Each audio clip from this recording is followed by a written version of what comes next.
Hello friends, welcome back to our channel explainer angel.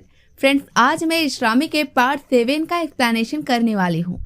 अगर आपने अभी तक इसके पिछले पार्ट्स को नहीं देखा तो जल्दी से जाएं उन पार्ट्स को देखें, फिर इस पार्ट को शुरू करें क्योंकि कहानी बहुत शानदार होने वाली है। तो चलिए बिना देर किए आपको लेकर चलते हैं एक्सप्लेनेशन की तरफ।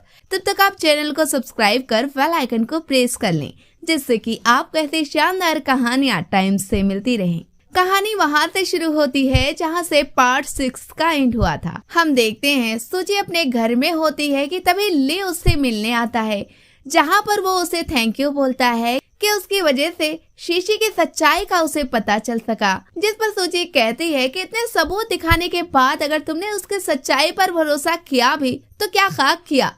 वैसे ये बातें मैंने तुम्हें पहले ही बता रखी थी, लेकिन तुम्हें तो सबूत की जरूरत थी और फिर तुम बीबी को छोड़कर उस 2 दिन की मोहब्बत पर यकीन कर बैठे थे, यहाँ तक कि उसके आगे हमें कितना जलील किए थे।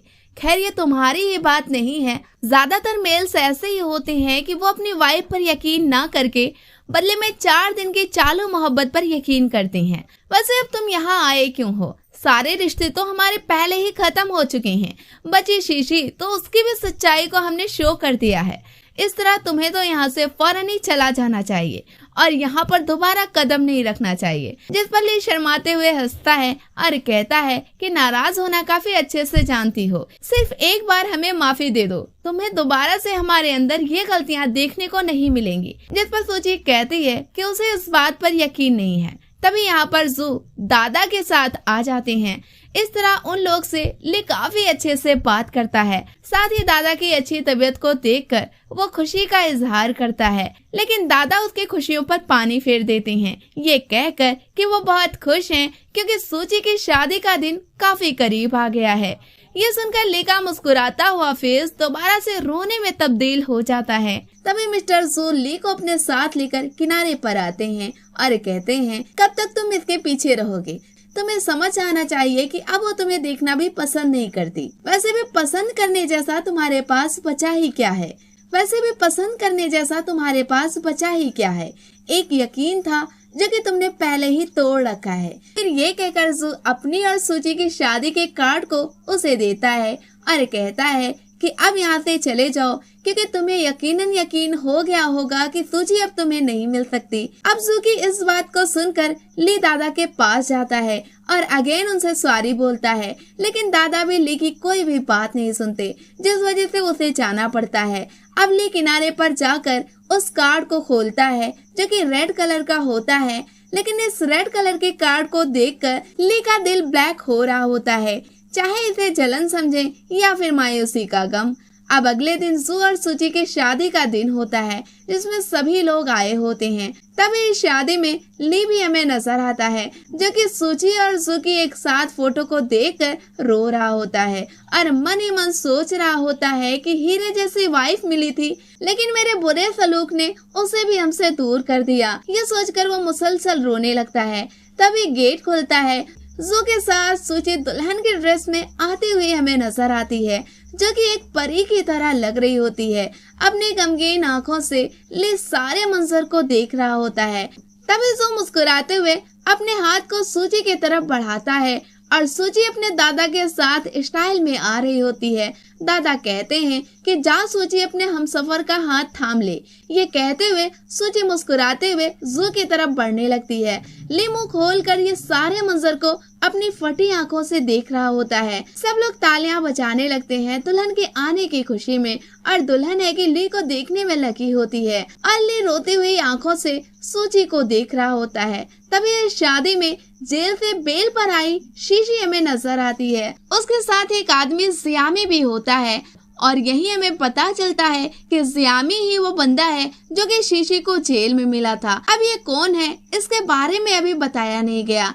खैर शीशी अपना बदला लेने के लिए चाकू लेकर सूची की तरफ बढ़ती है और कहती है कि तुम्हारी वजह से मैं शादी की जगह जेल में पहुंच गई। अब तुम्हें भी मैं इतनी आसानी से शादी तो करने नहीं दूंगी। तुमने मुझे जेल में भेजा और मैं तुम्हें कब्र में भेजूंगी। ये बात कहकर वो तेजी से उसकी तरफ बढ़ती है, लेकिन उसकी इस बात को ली सुन लेता है और उसके हाथ में एक चाकू को देखता है। ये देखकर वो जल्दी से सूची के साइड में जाता है, जिस वजह से ली के पेट में शीशे की चाकू लग जाती है। नाइफ लगते ही ली के पेट से बहुत सारा ब्लड निकलने लगता है और वो तड़फड़ाता हुआ जमीन पर गिर पड़ता है।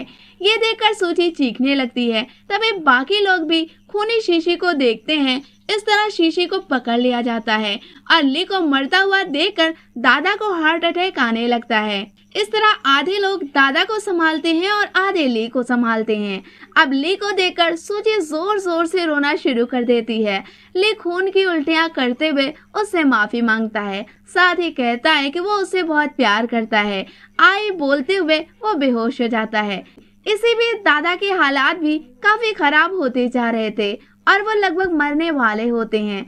इस तरह दोनों लोगों को हॉस्पिटल लेकर सब जाते हैं, जहां पर डॉक्टर बहुत ही नाजुक हालात दोनों ही पेशेंट की बताते हैं। इसमें दादाजी टाटा बाय बाय बोल जाते हैं। वैसे वो रिकवर कर चुके थे, लेकिन जियामी के एक गेम के तहत ग्लूकोज की बोतल में जहर का इंजेक्शन लगा दिया गया था, जिसकी वजह से उनकी सांसें काफी तेज चलने लगी थी और वो इस जहर की वजह से मर भी जाते हैं। इधर ली की हालत काफी ठीक हो चुकी थी और उसके पास सूची होती है। तभी हॉस्पिटल में रोती चीखती हुई ली की माँ आती हैं। सूची को देखकर कहती हैं, तू मेरे बेटे की जान की दुश्मन बनी है, तेरे ही वजह से मेरा बेटा मरने की कगार पर है। इस संगीन हालात को देखते हुए ली एक लफ्ज भी नहीं बोलती और वहाँ से फौरन ही चली जाती है। सूची अब जब बाहर निकलती है तब अपने दादा की मौत की खबर सुनती है। ये सुनकर वो फूट फूट कर रोने लगती है। उसके रोने की आवाज सुनकर ली सूची के रूम में जाता है, लेकिन जू उसे रोक लेता है।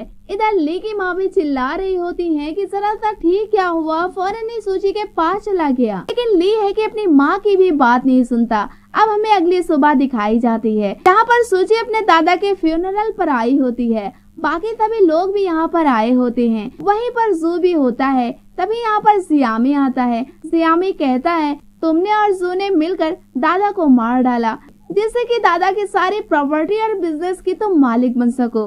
ये सब तुम्हारी और जू की एक साजिश है। वैसे भी जू तो एडॉप्ट सन है ही, उसे तो अपने मतलब से ही फर्क पड़ता है। उसे क्या पता रिश्तों के प्यार के बारे में। अब जियामी की इस बात को सुनकर वहाँ के बाकी लोग जियामी को मना करने लगते हैं कि ऐसे हालात में वो इस तरह ना बोले और दादा को हार्ट अटैक आया है इसलिए वो मरे हैं, ना कि सूची ने उन्हें मारा है। लेकिन जियामी उनकी भी बात को नहीं सुनता, बदले में इन्वेस्टिगेशन कराने की बात कहता है। उसकी इस बात पर सूची को बहुत गुस्सा आता है, लेकिन वो बहस करने के हालात में होती नहीं, इसलिए वो यहाँ से चली जाती है। लेकिन जू का उस आदमी से झगड़ा होने लगता है। जू कहता है कि दादा अपनी मौत मरे हैं, ना कि सूची ने उसे मारा है। इस तरह तुम इल्जाम नहीं लगा सकती हो। तुम्हारे इस तरह कहने से तो मुझे तुम पर ही शक हो रहा है। इस तरह दोनों ही लोगों में काफी ज्यादा लड़ाई होने लगती है और यहीं पर इस पार्ट का एंड हो जाता है। अब अगले पार्ट में हमें इसके आगे की कहानी का पता चलेगा, जो कि जल्द ही हमारे इसी चैनल पर अपलोड किया जाएगा। इसलिए आप चैनल को सब्सक्राइब करके रखें, बेल आइकन को भी प्रेस करके रखें, जिससे कि वीडियो अपलोड होते ही सबसे पहले आपके पास पहुंचे। फ्रेंड्स, ये कहानी आपको कैसी लगी हमें कमेंट बॉक्स में जरूर बताएं। वीडियो को लाइक करें, शेयर करें। मिलते हैं आपसे नेक्स्ट वीडियो में, तब तक के लिए टेक केयर।